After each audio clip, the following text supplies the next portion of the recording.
Alright, so this is a two-part video. I ran out of storage space on my phone, so it just cut off, but I'll continue right where I left off.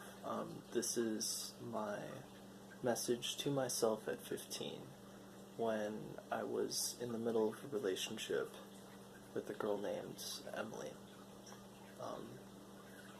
So continuing on, I had a total of 3 friends. One of them wasn't really a true friend, and he's someone that proved to be very much not what I wanted at the time. And actually, 2 of those friends were. Both of them left my life around the same time, too. The only one that stayed was my friend Austin. I'm the one and only friend that stayed throughout my entire life, pretty much.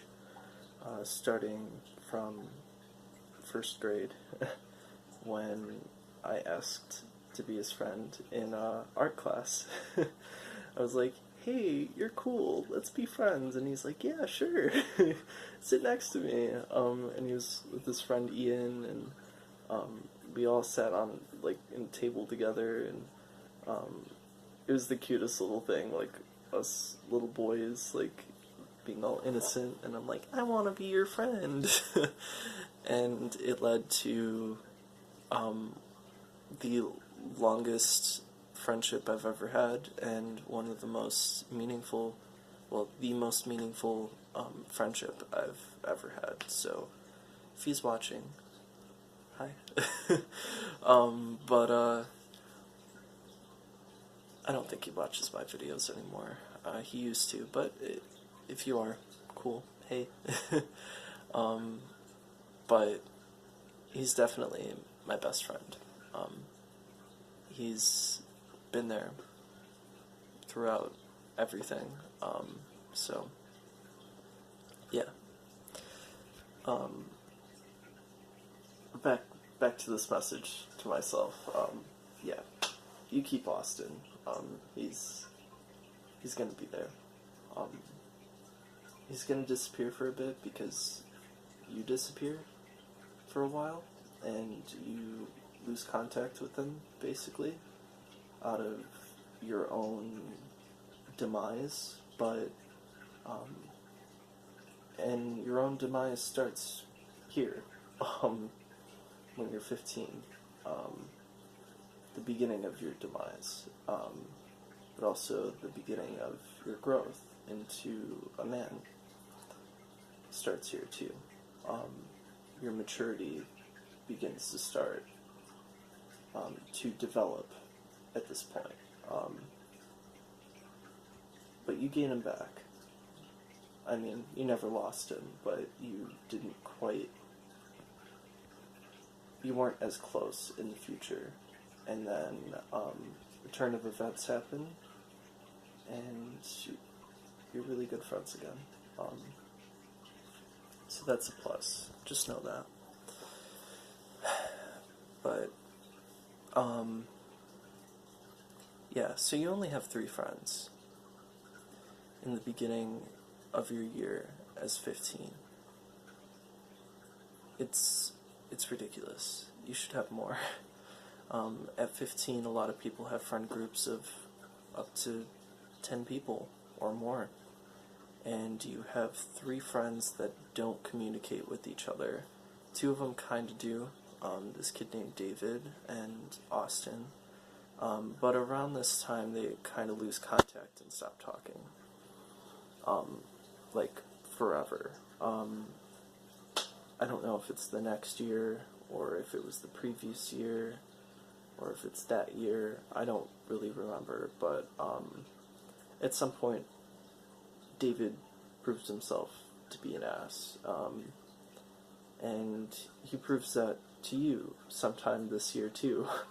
And then you take him back into your life about a year later, like a full year later, and then you stopped talking to him after high school, and you kind of slowly stopped talking to him in your senior year, to the point that you barely talk to him anymore. But I wonder whatever happened to good old David. I don't know. But I wonder where he's at now in life. But back to you. So the beginning of your year is pathetic. You try to get into a relationship, doesn't work. The girl has a boyfriend. You were reading her wrong. Well, I mean, she was kind of flirting with you, so it's justified, I guess, to think that she's interested, because she was being naughty and flirting with you. Something you don't do when you're in a relationship. She wouldn't have been good to you anyway. Just saying. You got really heartbroken about that, but dude, no. Like, think about it now. I know you're with Emily now, but yeah, no. Definitely no. And she was weird anyway, so, like, get over it. I mean, by now, you're definitely over it, but, you realized how silly that was, to be upset about that. That was really stupid. But, Emily is really a sense of hope for you. This is your first relationship since elementary school. And, your first high school relationship, and you think, wow, like, the circumstances of your relationship are insane. Like, you guys met each other in elementary school. You were really close in kindergarten. You kind of weren't close in elementary school, like, throughout the rest of it. But she was around, and you said hi to her occasionally. You weren't really the nicest, but you forget about that on purpose. You never want to mention it to her. But, yeah.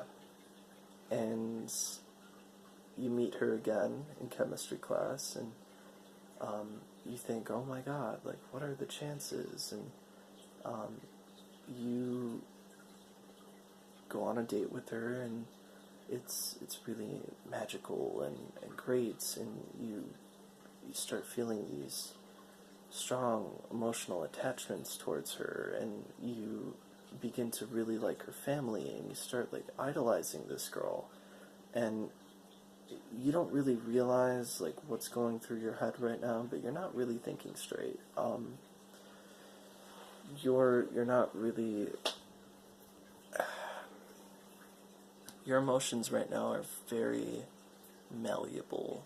You don't understand yourself at all. You don't understand the way that your emotions work. You're very, very weak, Alex, and you don't see that, but you're very, very weak, and you don't have enough experience with yourself and with other people for this relationship, and that's why it's going to fail. It's going to fail because of her family, it's going to fail because of you, it's going to fail because of her, and it's going to fail because you weren't meant for each other.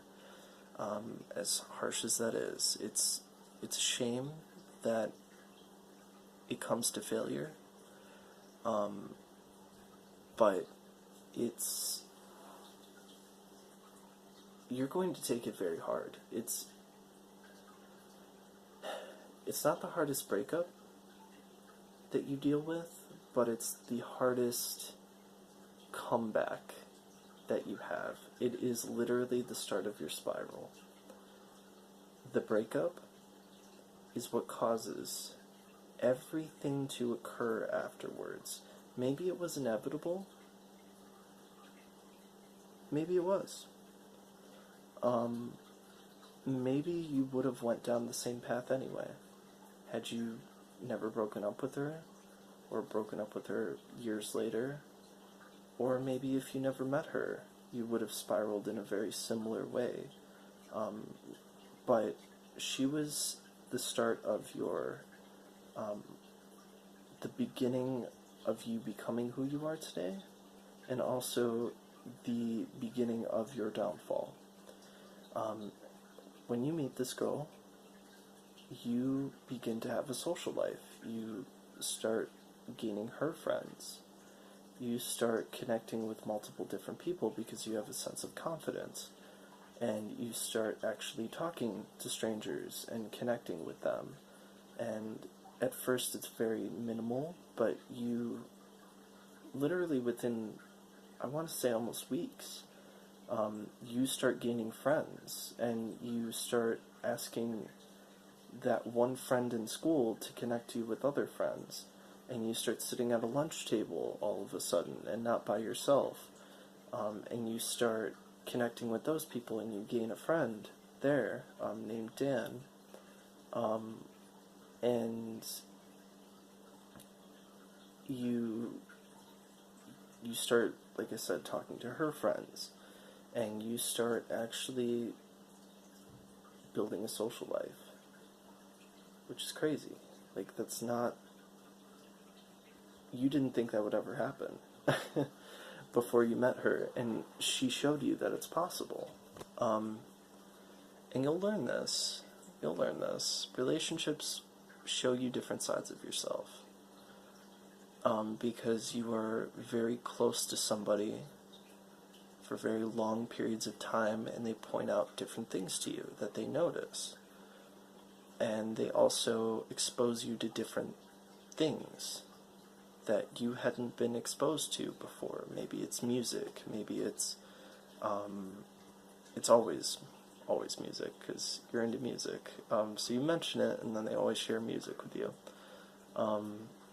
But, music, TV shows, different, perspectives on life. A relationship always, even if it's negative, it always gives you growth of some kind. When you come out of a relationship, there's always something altered about you. That's how it is. It's something you will learn. Relationships are incredibly important for that reason. And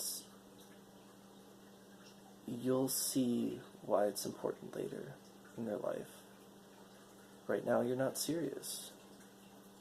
You think you're serious, but you're a kid. You won't even kiss the girl. You won't even kiss the girl. I mean, think about it, Alex. You won't even kiss the girl. You're in a relationship with her, and you won't even kiss her. I don't know what's going through your head, but if I was you, I would have kissed her the first date. It's your lack of confidence, first off, but also you don't know how a relationship works whatsoever. You have no idea. You have no idea. You have no concept of what a relationship should be, and that's also why it fails in the end. But Emily shows you that you are capable of having a social life, and you have been fantasizing and yearning for a robust social life. It's something that you have been dreaming of. And when you meet this girl, she shows you that it's possible. That is both a good thing and the beginning of your downfall. You take this to heart once the relationship ends. You tell yourself, wow, I have this ability to talk to people now. Oh boy, and that gets you in so much trouble, Alex. Like you don't even know, but you you get crazed with power, and at the end of you being 15 is when the relationship ends. I think a month and a half, 2 months before your birthday. And you spiral with power. And you start doing things that you didn't want to do before. You start breaking your morals. You start, you go against your morals directly. Everything that you believed in before, you start going against. And you change. Big time. Like, totally change. And you both turn into exactly what you wanted to turn into. I would say even you did, in a way, turning exactly into what you wanted to turn into. You were narcissistic at the time, very narcissistic, and that developed even stronger. And when you turned 16, I won't give everything away, but you became a big ego, and you were very social. And from there, things spiraled for you. To put it very bluntly, it spiraled.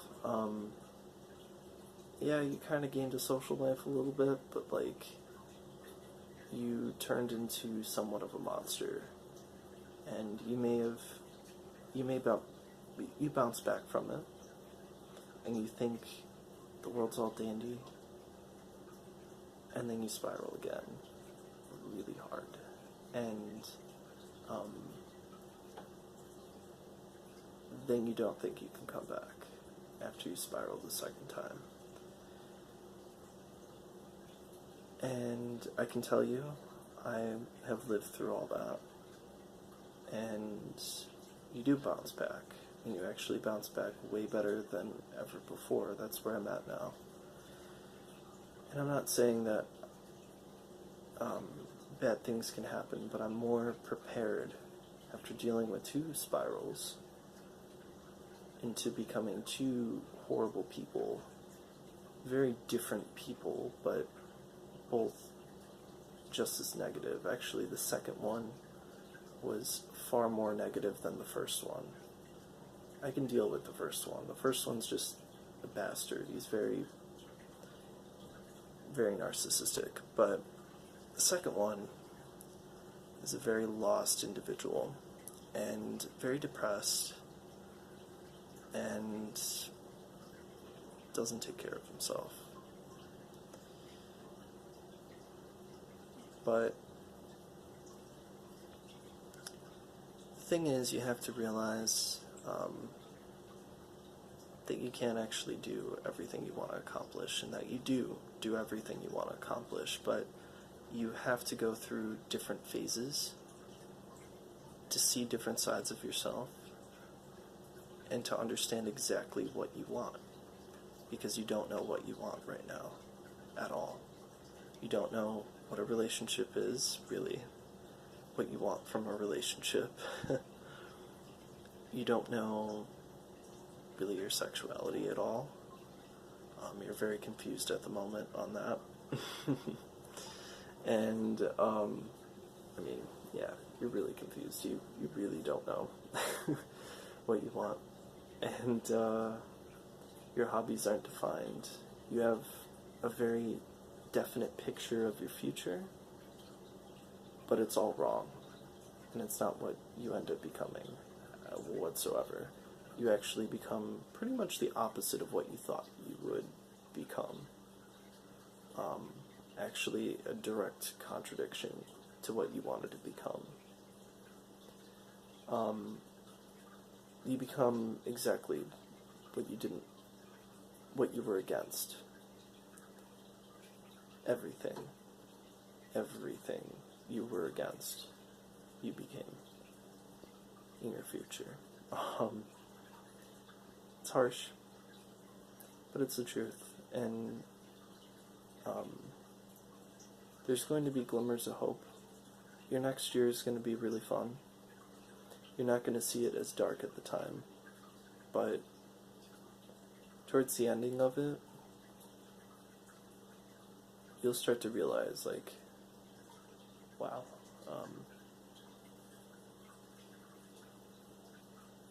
this isn't who I am, really. But you won't really regret it. It's just afterwards you'll realize you weren't a very good person, and that it took a lot of time to become a good person again. So yeah, that's my message to myself.